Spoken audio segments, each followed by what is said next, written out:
Estamos en esta iglesia y convento de Nuestra Señora del Carmen, que se levantó en lo que originalmente era una pequeña capilla, una ermita dedicada a la Virgen de los Remedios. Esta ermita, bueno, pues se construyó en el año 1548, una larga historia. En 1586 esta ermita, por el obispo don Diego Romano, es entregada a los frailes carmelitas descalzos, claro, con autorización del rey de España, y se autoriza para que los carmelitas, bueno, se hagan cargo de la ermita, pero no solo eso, sino que levanten un convento y obviamente pues una iglesia en honor de la Virgen María. Repito, en ese momento todavía se llama Virgen de los Remedios, por eso vamos a ver en la fachada que se encuentra esta imagen de Nuestra Señora de los Remedios. Y es que desde el siglo XVI hasta finales del siglo XIX, esto se conocía como convento, iglesia y convento de Nuestra Señora de los Remedios, no del Carmen. Bueno, sí se decía del Carmen porque es la Orden del Carmen, pero la iglesia estaba dedicada inicialmente a la Virgen de los Remedios. Este espacio donde nosotros nos encontramos, esta manzana, pues enmarcaba ya el final de la ciudad. Aquí se acababa la ciudad, ¿no? Entonces tenemos el atrio, lo que sigue el convento, que después tenía su huerta, que al parecer llegaba hasta la avenida 25 Oriente, ¿no? En la huerta, y más allá, y ahí se terminaba la ciudad, completamente la orilla, el límite de la ciudad. Y luego también del lado del bulevar, que era el río, se levantó un pequeño acueducto para poder traer agua que surtiera a la huerta que tenían los frailes, ¿verdad? Pero eso se destruyó posteriormente. Y tenemos aquí a mis espaldas precisamente lo que sería el ingreso, la portería para el convento, ¿no? Por donde pues ingresan los religiosos u otros visitantes, ¿verdad? Es una fachada que fue modificada, no es exactamente original, si bien sí tiene el típico estilo poblano, pero en su diseño hay algunas modificaciones, ¿no? Estarían los tres arcos, ¿verdad? Perfectamente distinguidos, pero después se tapiaron, se pusieron en una puerta, en una ventana. En la parte superior de esta fachada vamos a encontrar también unos escudos que, bueno, sí están de la Orden del Carmen descalzo, pero también de la Orden de San Francisco y de la Orden de San Agustín. Esto por pues esta relación que hay entre las órdenes religiosas de los mendicantes. También aparece una efigie en torno a Señor San José. La iglesia y el convento, bueno, pues tiene un estilo, decimos, carmelitano, por decirlo así. ¿A qué me refiero? Que busca una cierta simplicidad, una sobriedad. Son buenos materiales, pero todo es en una proporción, digamos, mesurada, ¿no? No son grandes edificios como se registran en otras órdenes, cuyos conventos, cuyas iglesias son de proporciones mucho mayores. Acá se trata de edificios mucho más pequeños en comparación con otras órdenes religiosas. Este espacio funciona también como centro de casa de formación para los jóvenes que quieren prepararse para ser religiosos carmelitas. Pues estos jóvenes terminan y pasan a otra casa de formación en el Estado de México. Las comunidades han reducido muchísimo este convento. Cuando se levantó, pues estaba pensado para más religiosos, una comunidad, no sé, de 20, 30 sacerdotes, y además desde 1587 ha servido como el noviciado, ¿verdad? Este año donde los jóvenes se preparaban o se preparan para hacer sus votos y ya quedar incorporados como religiosos carmelitas descalzos. Y como digo, ahora no es noviciado, es aspirantado, pero sigue siendo una casa donde se forman los jóvenes que quieren integrarse a esta orden del Carmen descalzo. Este convento ha estado funcionando, repito, desde 1586 hasta nuestros días, desde luego con periodos de interrupción por causas de las leyes de reforma, desde luego cuando el conflicto religioso de los años 20.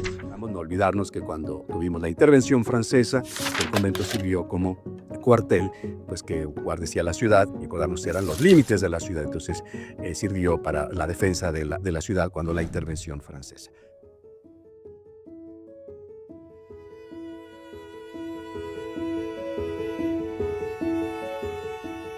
Bien, pues nos encontramos en este espacio denominado el Cañón, porque sí tiene la forma de un cañón y bóveda de cañón corrido. Y este espacio pues, nos permite entrar a la iglesia y al convento. Estamos aquí en lo que era un confesionario. Está incompleto. Está el espacio donde se sentaba el sacerdote, había una rejita y al exterior estaba descubierto, y entonces ahí la persona se confesaba. Esto se modificó porque la iglesia pidió que se utilizaran estos confesionarios, que seguramente todos conocen, de madera, unos cajones con unos roperos, y tenía que estar dentro de la iglesia. Se decidió pues cerrarlo y ya quedó. Si ustedes están dentro de la iglesia no van a ver esto queda completamente tapiado. Pero aquí servía para que el sacerdote no saliera a la iglesia, sino que desde aquí pudiera confesar a las personas. Bueno, pues ahora estamos ya en la fachada principal de la iglesia. Pues está inspirada en la iglesia de San José de Ávila, este convento que fundó Santa Teresa y que es el primero de la rama del Carmelo Descalzo que ella funda. Bueno, ya era carmelita, pero en 1562 abre esta primera comunidad en la ciudad de Ávila, en España, San José, y bueno, con el tiempo, a los pocos años, se levanta la iglesia, bueno, con una fachada muy similar a esta, que, como digo, de ahí de Ávila va a servir para muchos otros templos que tiene la Orden del Carmen Descalzo. Debo decir que es iglesia conventual, templo conventual de Nuestra Señora del Carmen. Se tuvo que pedir un permiso a la Santa Sede para cambiar el nombre de la iglesia, la titular, la patrona de la iglesia, y bueno, la Santa Sede lo autorizó y dijo, bueno, pues porque hay otra iglesia en Puebla que está dedicada a la Virgen de los Remedios, entonces les concedemos que ese templo ya no sea de la Virgen de los Remedios, sino de la Virgen del Carmen. Pero como recuerdo, aún persiste. Encontramos un azulejo donde está representada la Virgen de los Remedios, como digo, la patrona inicial de esta iglesia. La fachada pues está prácticamente como se diseñó a principios del siglo XVII. Pero algunos retoques, algunas modificaciones sí que se le han hecho, pero sustancialmente quiere reflejar ese gusto del siglo XVII, ¿verdad? Estamos sí en el periodo barroco, pero aquí es un barroco no tan exuberante como en otras iglesias, porque de hecho en ese momento la orden sí pedía que fuera, les digo, la cosa como muy, muy sobria.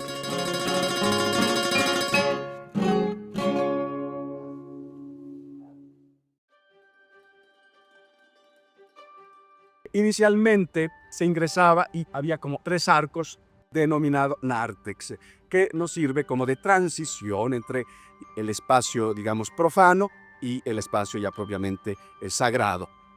Después esto se modificó y ahora, bueno, pues entramos directamente a la iglesia, esto para efecto de ampliarla, tener más capacidad. Pero, digamos, la iglesia en principio era un poquito más pequeña. La iglesia en su estilo, pues más bien sus estilos, comprende desde el barroco, elementos neoclásicos y elementos, digamos, como muy propios de Puebla, ¿no? Tenemos unos azulejos de los años 50 del siglo XX que están decorando toda la nave, ¿no? El zócalo de la nave. Por supuesto, como todos los templos antiguos, no había bancas, el piso era de madera y bueno, la gente venía como podía, traía a lo mejor un cojín o un banquito, qué sé yo, se hincaba como podía, ¿no? Era un concepto distinto para, digamos, participar en la celebración de la misa.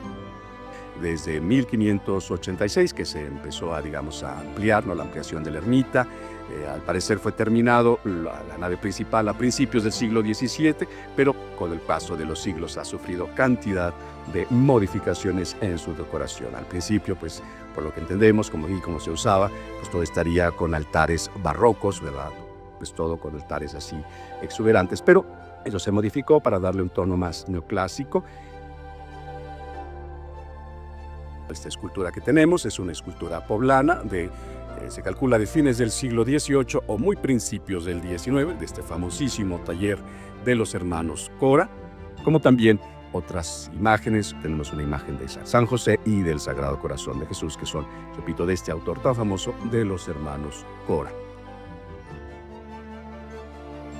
Tenemos una capilla que se dedicó a San Juan de la Cruz. Esta capilla es del siglo XVIII y es que en el siglo XVIII Juan de la Cruz fue canonizado. Entonces hasta ese momento no se podían levantar iglesias en su honor, no se podía representarse como santo y mucho menos rendirle culto. Entonces hasta que fue canonizado por el Papa, pues ya se pudo, hacer estas representaciones y tener incluso una capilla dedicada en su honor.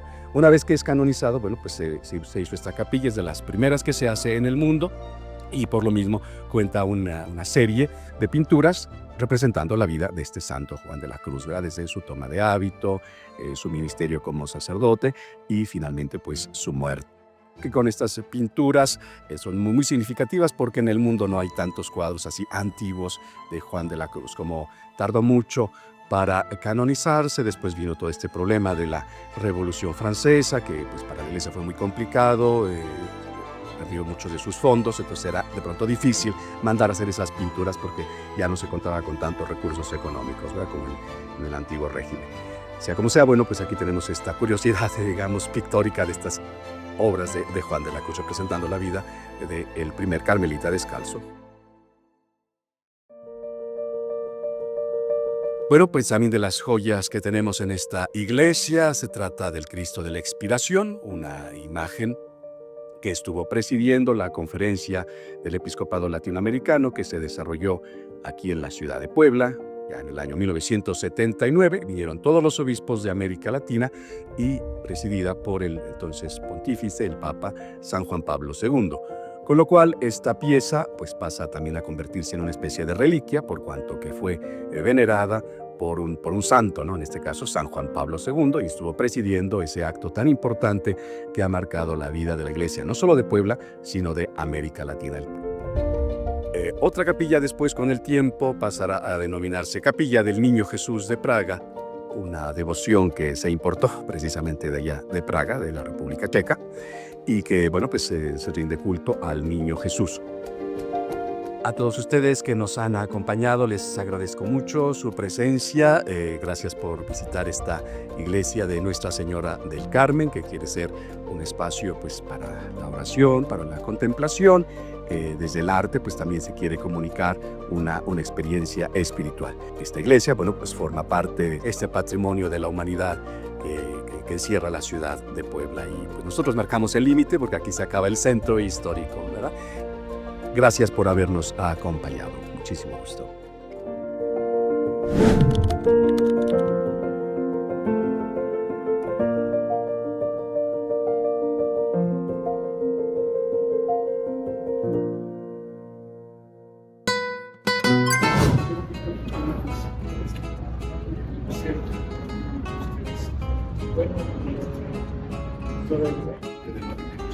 Bueno, pues vamos a ingresar parte de lo que será el convento.